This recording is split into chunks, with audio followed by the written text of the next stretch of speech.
بسم اللہ الرحمن الرحیم۔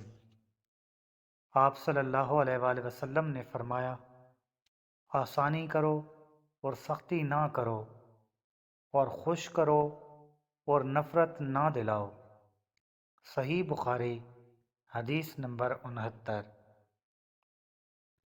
عبداللہ ابن مسعود ہر جمعرات کے دن لوگوں کو وعظ سنایا کرتے تھے۔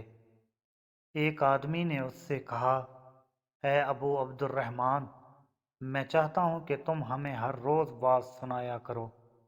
انہوں نے کہا، تو سن لو کہ مجھے اس امر سے کوئی چیز مانع ہے تو یہ کہ میں یہ بات پسند نہیں کرتا کہ کہیں تم تنگ نہ ہو جاؤ، اور میں وعظ میں تمہاری فرصت کا وقت تلاش کیا کرتا ہوں، جیسا کہ رسول اللہ صلی اللہ علیہ وآلہ وسلم اس خیال سے کہ ہم کبیدہ خاطر نہ ہو جائیں، وعظ کے لیے ہمارے اوقات فرصت کا خیال رکھتے تھے۔ صحیح بخاری حدیث نمبر 70۔